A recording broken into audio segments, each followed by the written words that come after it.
नमस्कार, आप देख रहे हैं एसपीएन 9 न्यूज़ और मैं हूं आपके साथ मनीष कुमार सैनी। बिहार में आरएलजेपी के प्रमुख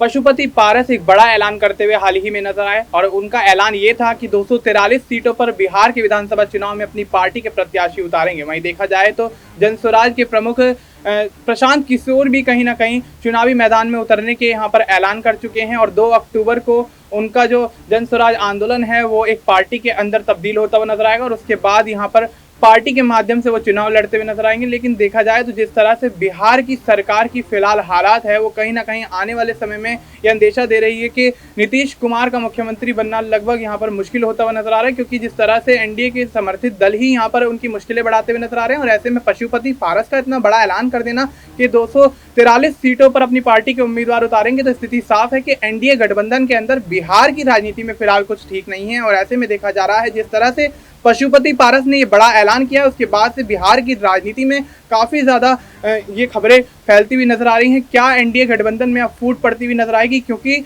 अब जीतन राम मांझी भी जिस तरह से यहाँ पर 25 सीटों की मांग कर देते हैं, चिराग पासवान भी अपने आप को मुख्यमंत्री के तौर पर देखते हुए नजर आते हैं, तो स्थिति साफ है कि चाहे एनडीए गठबंधन के कोई भी दल कुछ भी यहाँ पर मांग करते हुए नजर आ रहे हों,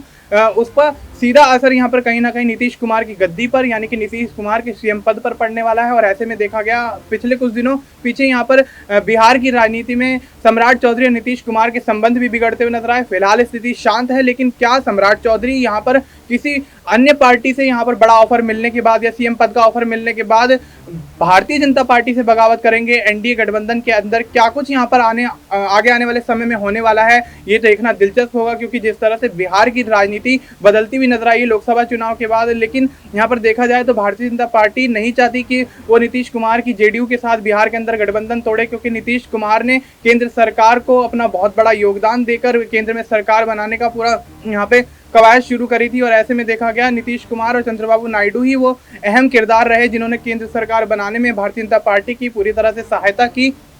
तो अब देखना दिलचस्प होगा क्या सम्राट चौधरी पर भारतीय जनता पार्टी क्या कुछ एक्शन लेती हुई नजर आती, क्योंकि पशुपति पारस का ऐलान कर देना कहीं ना कहीं एनडीए के समर्थित दलों के लिए भी एक खतरा आने वाले समय में हो सकता है। और ऐसे में सम्राट चौधरी अगर बगावत कर जाते हैं तो क्या कुछ बिहार की राजनीति में परिणाम बदलने वाले हैं, ये तो खैर देखना दिलचस्प होगा। फिलहाल के लिए इतना ही। देश और दुनिया से जुड़ी तमाम जानकारी के लिए आप देखते रहिए एसपीएन 9 न्यूज।